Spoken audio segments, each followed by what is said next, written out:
चलिए next question. From the following informations, in respect of a company, you are required to calculate the cost of equity using CAPM approach. Clearly दे दिया है, ऐसे informations देख के भी हम लोग को पता चलता। Risk free rate of return is 12%, RF दे रखा है आपको 12%. Expected market price of the equity share at the year in 1400. Initial price of investment in equity share is 1200. Beta risk factor of the company is 0.70, beta भी directly दे रखा है. Expected dividend at the year end is 140. हमने क्या बताया? सबसे पहला formula लिखने का, फिर समझ में आएगा कि क्या हम लोगों को जरूरत है।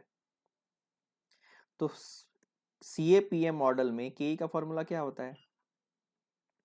RF plus beta into RM minus RF। चलिए अब इसमें हमको RF ढूंढना है, तो RF क्वेश्चन में डायरेक्टली दे रखा है कितना? 12% और 0.12। बीटा क्वेश्चन में डायरेक्टली दे रखा है 0.70। बात रहा RM का, RM नहीं दे रखा है, इसका मतलब इस क्वेश्चन में RM कैलकुलेट करना ही इंपॉर्टेंट है। तो हम लोग पहले RM कैलकुलेट करते हैं। RM, चलिए RM का मतलब क्या होता है? हमने बताया फॉर्मूला में, मार्केट रिटर्न, आप मार्केट से कितना कमा रहे हैं। तो देखिए यहाँ पे कैसे RM निकलेगा, इसका मतलब ये तीन इंफॉर्मेशन जो दे रखा है उससे RM निकलेगा। तो तीन इंफॉर्मेशन क्या बोल रहा है? Initial price of investment in equity share is 1200। मतलब अगर आप ये इक्विटी शेयर्स में अगर आप खरीदेंगे, इन्वेस्टमेंट करेंगे तो 1200 रुपया मिलेगा। Expected market price of the equity share at the end, एक साल के बाद उसका वैल्यू 1400 रुपया हो जाएगा। और expected dividend at the year and 140। इसका मतलब क्या है, आप आराम से पहले समझे। ये Y0 मतलब आज का दिन, Y1 मतलब end of the year. Clear है? चलिए अब यहाँ पे आप ध्यान देंगे, आज अगर आप शेयर में इन्वेस्टमेंट कर रहे हैं तो 1200 रुपए में इन्वेस्टमेंट कर रहे हैं। एक साल के बाद इसका वैल्यू कितना हो जाएगा? 1400। ठीक है, 1200 आज इन्वेस्टमेंट करेंगे, एक साल के बाद 1400 रुपया हो जाएगा। और एंड ऑफ द ईयर 140 रुपए डिविडेंड भी आएगा, 140 रुपए आपको डिविडेंड मिलेगा। ठीक है, तो यहाँ पे ये समझना है आपको कि आपका आपका टोटल रिटर्न कितना हुआ। तो रिटर्न कितना हो गया टोटल आपका? 140 रुपए डिविडेंड, ये भी आपका रिटर्न है। और 1400 रुपए में बेचेंगे आप, तो आपका यहाँ पे जो डिफरेंस अमाउंट 200 रुपए का है वो क्या है? आपका कैपिटल गेन है, ये भी आपका इनकम है।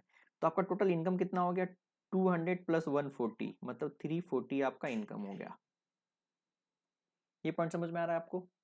अब यहाँ पर अगर परसेंटेज का बात करें तो कितना परसेंट हुआ, तो कैसे कंपेयर करेंगे? 340 इनकम हुआ, आपने इन्वेस्टमेंट कितना किया था? 1200 में। तो हम लोग RM निकल जाएगा।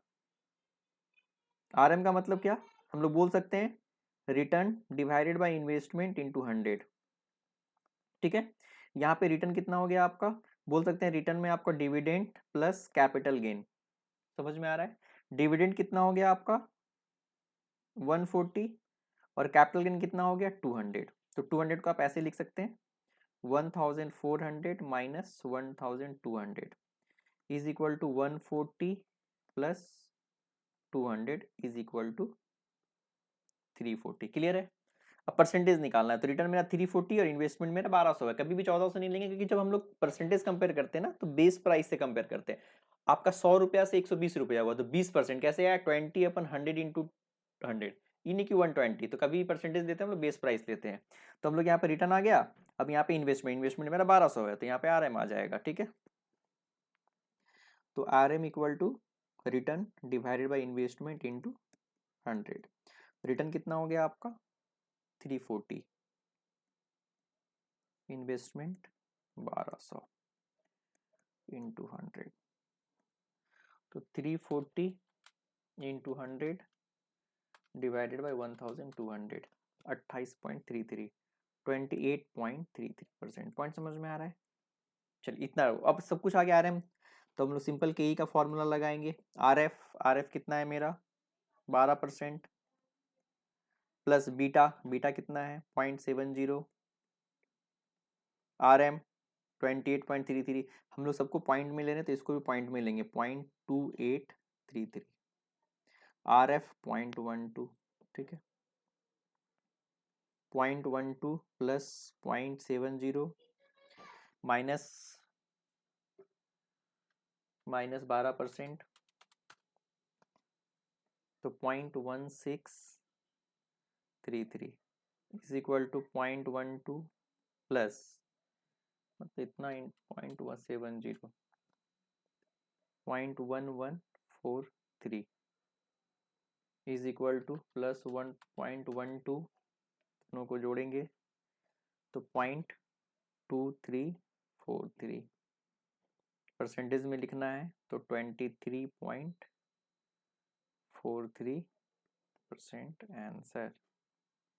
क्लियर है? चलिए, तो आपने क्या देखा इस क्वेश्चन में? इस क्वेश्चन में कुछ भी ज्यादा नया नहीं है, सिंपल है। इस क्वेश्चन में क्या CAPM मॉडल से आपको कॉस्ट ऑफ इक्विटी कैलकुलेट करना है, तो हमने CAPM मॉडल से क्या किया, फॉर्मूला लिख दिया।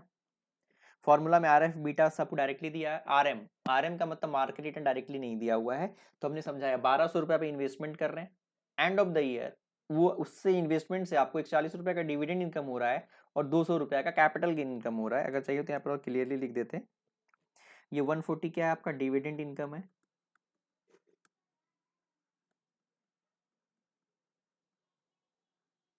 डिविडेंड इनकम, और ये 200 क्या हो गया आपका कैपिटल गेन।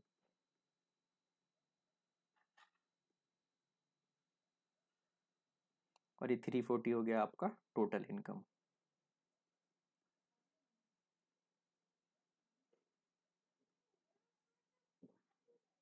तो आपने 1200 रुपये इन्वेस्टमेंट किया और आपका इनकम हुआ 340, अगर परसेंटेज 1200 में 340 तो 100 में कितना आपका, हमने यहाँ पे कैलकुलेट कर लिया 28.33%। ठीक है, उसके बाद हमने कैलकुलेट कर लिया 23.43% आंसर आ गया। ठीक है, चलिए पहले नोट कर लीजिए यहाँ पे। ठीक है,